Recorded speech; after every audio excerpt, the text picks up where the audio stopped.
താരകാസുരനെ നിഗ്രഹിക്കാൻ ശിവപുത്രന് മാത്രമേ സാധ്യമാവുകയുള്ളൂ എന്നായിരുന്നു ബ്രഹ്മദേവൻ്റെ വരം. ശിവപാർവതി വിവാഹം നടക്കേണ്ടത് അതുകൊണ്ട് തന്നെ അനിവാര്യമായി തീർന്നു. ദേവന്മാർ പരാശക്തിയെ ആരാധിച്ചു. അമ്മ ചൈത്രമാസത്തിലെ നവമി തിഥിയും വെള്ളിയാഴ്ചയും ഒന്നു ചേർന്ന ദിവസത്തിൽ ദേവന്മാർക്ക് മുന്നിൽ ഭുവനേശ്വരി രൂപത്തിൽ ആവിർഭവിച്ചു. അകസ്മാത് ചൈത്രമാസീയ നവമ്യാം ച ഭൃഗോർദിനെ പ്രാദുർബഭൂവ പുരതസ്തന്മഹ ശ്രുതിബോധിതം. ദേവി ഭാഗവതം. പ്രാവപ്രകാശത്തിൻ്റെ പുതിയ ഒരു അധ്യായത്തിലേക്ക് എല്ലാവർക്കും സ്വാഗതം.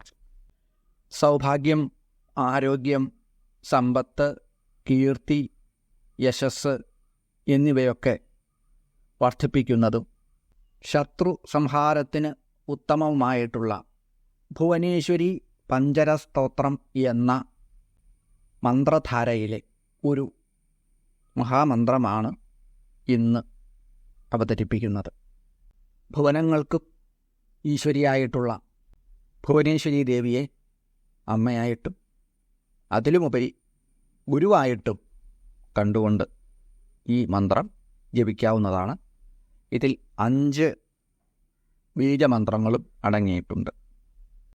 ഓം ക്രോം ശ്രീം ഹ്രീം ഐം സൗ പൂർവേധിഷ്ഠായ മാം പാഹി ചക്രിണീ ഭുവനേശ്വരി യോഗവിദ്യേ മഹാമായേ യോഗിനി ഗണസേവിതേ കൃഷ്ണവർണേ മഹദ്ഭൂതേ ബൃഹത്കർണേ ഭയങ്കരീ ദേവദേവി മഹാദേവി മമ ശത്രൂൻ വിനാശയ ഉത്തിഷ്ഠ പുരുഷേ കിം സ്വപേഷി ഭയം മേ സമുപസ്ഥിതം യദി ശക്യമശക്യം തന്മേ ഭഗവതി ശമയ സ്വാഹ ത്രൈലോക്യമോഹിന്യൈ വിദ്മഹേ